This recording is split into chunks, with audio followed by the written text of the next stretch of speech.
Hi అండి, అందరికీ నమస్కారం. Welcome back to Srujana foods recipes. గోంగూర పచ్చడి అంటే మనకు తెలియంది కాదు. దీన్ని రెండు రకాలుగా కూడా పెడతారు. ఒకటి నూరిన పచ్చడి అని, ఒకటి పెట్టిన పచ్చడి అని. ఈ పెట్టిన పచ్చడి అనేది చాలా బాగుంటుంది. దీన్ని మిర్చిలతో పెడతారు. సింపుల్గా చేసుకోవచ్చు. ఒక్కసారి చేసుకున్నామంటే ఇది 20 రోజుల పాటు నిల్వ ఉంటుంది. ఎలా చేసుకోవాలనేది ఈ వీడియోలో చూసేద్దాం. మనం 1/4 కిలో గోంగూర తీసుకున్నామంటే దానికి 50 గ్రాముల మిర్చిలని తీసుకోవాలి. గోంగూరని మొత్తం అంతా ఫ్రెష్గా కడుక్కొని దాన్ని ఒక్క చుక్క కూడా నీరు లేకుండా మొత్తం అంతా తుడిచేసి ఆరబెట్టండి. 1/4 కిలో గోంగూరకి 50 గ్రాముల మిర్చిలు తీసుకొని కట్ చేసి పెట్టుకోండి.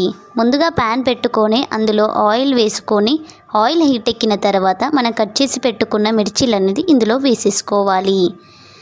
మిర్చిలు అనేది ఫ్రై అవుతుంటే అందులో కొద్దిగంత సాల్ట్ని వేసుకోండి. ఇలా సాల్ట్ వేయడం వల్ల మిర్చిలు అనేటివి సాల్ట్ని అబ్జర్వ్ చేసుకొని మిర్చిలు అనేటివి కారంగా ఉండవు, మంచి టేస్ట్ని ఇస్తుంది.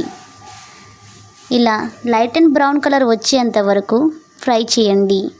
ఇందులోనే మనము తీసి పెట్టుకున్న గోంగూర అనేది వేసేసుకొని మొత్తం అంతా కలిపేయండి. కలుపుతుండగానే గోంగూర అనేది రంగు మారుతూ ఉంటుంది.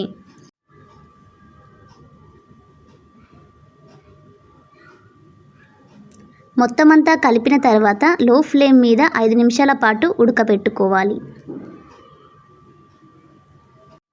2 గడ్డల ఎల్లిపాయలని పొట్టు తీసుకొని అందులో కొంచెమంత సాల్ట్ని వేసుకొని కచ్చపచ్చగా దంచుకొని అది ఇందులో వేసేసుకొని కలపండి.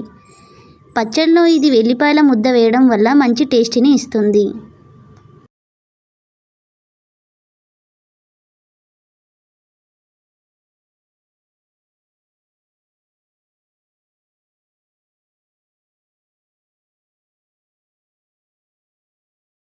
గోంగూర ఉడుకుతుండగా మనం దంచి పెట్టుకున్న జీలకర్ర మెంతుల పొడి అనేది కొంచెం అంత ఇందులో చల్లేసుకోండి.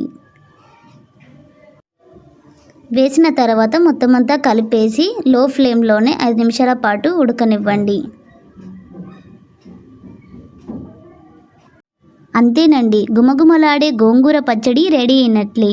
ఈ పచ్చడి కనుక మీకు నచ్చినట్లయితే మీరు కూడా ట్రై చేయండి. ఇది నిల్వ పచ్చడి అండి, చాలా రుచిగా ఉంటుంది. మీకు ఈ వీడియో కనుక నచ్చినట్టయితే లైక్ చేయండి, షేర్ చేయండి. మరిన్ని కొత్త వీడియోల కోసం మా ఛానల్ని సబ్స్క్రైబ్ చేయండి. ఎలా ఉందనేది కామెంట్ బాక్స్లో కామెంట్ చేయండి. Thanks for watching this video.